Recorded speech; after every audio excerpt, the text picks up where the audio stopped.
రక్షకుడును మన ప్రభునైన యేసుక్రీస్తు నామములో మీ అందరికీ హృదయపూర్వక వందనాలు. ఈరోజు దేవుని వాగ్దానము యోహాను రాసినటువంటి మొదటి పత్రిక 4వ అధ్యాయము 15వ వచనము. యేసు దేవుని కుమారుడని ఎవడు ఒప్పుకొనెనో వానిలో దేవుడు నిలిచి ఉన్నాడు, వాడు దేవుని యందున్నాడు. హల్లెలూయా. మరి యోహాన్ గారు ఇక్కడ ప్రేమ కోసము దేవుని కోసం చెప్పుట మనము చూస్తున్నాం. మరి భ్రమపరిచేటువంటి ఆత్మ లేవు, నిజమైనటువంటి దేవుని యొక్క ఆత్మ ఏది అనేటువంటి విషయాన్ని మనకి ఇక్కడ తెలియచేస్తున్నట్టుగా మనం చూస్తూ ఉంటాం.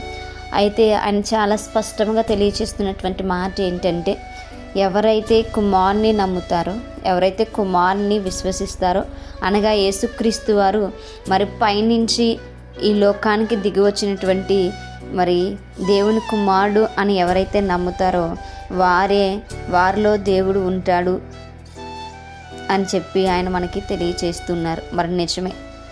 ఈరోజు అనేక మందిని కనుక మనం చూస్తే చాలామంది అంటారు, మేము యెహోవా సాక్షులము, యెహోవా మాత్రమే మాకు దేవుడు అంటూ ఉంటారు. చాలామంది పరిశుద్ధాత్ముడు మాత్రమే దేవుడు, పరిశుద్ధాత్ముడే మరి నిజమైనటువంటి దేవుడు అంటూ ఉంటారు, కుమారుడు దేవుడు కాదు అంటుంటారు. అయితే వాక్యము చాలా స్పష్టంగా వ్రాయబడి ఉన్నది. ఎవరైతే యేసుక్రీస్తు అని ఉన్నారో ఆయన దేవుని యొక్క కుమారుడు. మరి ఆయన దేవుని కుమారుడని, ఆయన సర్వలోకాన్ని రక్షించడానికి తండ్రి చేత పంపబడినటువంటి వాడు అనని, ఆయన తండ్రికో గల ఏకతత్వం కలిగినటువంటి వాడని, తండ్రికి పరిశుద్ధాత్ముడికి కలిగినటువంటి ఆధిక్యత ఆయనకు కూడా కలిగి ఉందని మనం గనక జ్ఞాపకం చేసుకొనకపోతే మనము దేవునికి సంబంధించినటువంటి వారం కాదు.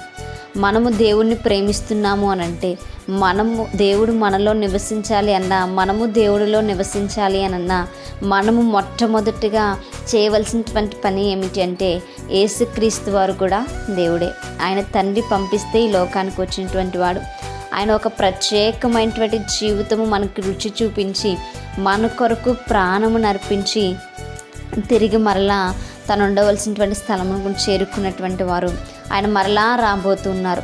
ఆయన దేవుడుగా మనము అంగీకరించవలసినటువంటి వారమై ఉన్నాం. మనము ఆయనను హత్తుకుంటే, మనము ఆయనను వెంబడిస్తే, ఆయనను విశ్వసిస్తే మరి దేవుడు మనలో నిలిచి ఉంటాడు. మనము దేవుని యందు నిలిచి ఉన్నటువంటి వారముగా లోకం మనల్ని గుర్తిస్తుంది. కాబట్టి మనము ఎలాంటి అపోహలకు వెళ్ళిపోకుండా, ఎలాంటి భయాలు కానీ లేదు అంటే అనుమానాలు కానీ తెచ్చుకోకుండా, అభ్యంతరం మనం పడకుండా మనము నమ్మవలసినటువంటి విషయము యేసుక్రీస్తు వారు నిజమైనటువంటి దేవుడు. ఆయన సర్వపాప పరిహారార్థం ఈ లోకానికి వచ్చాడు అనేటువంటి విషయము మనం నమ్మాలి. మనం ఎలా నమ్ముతున్నాము అంటే, దేవుని యొక్క ఆత్మ మనలో పనిచేస్తుంది అని అర్థం.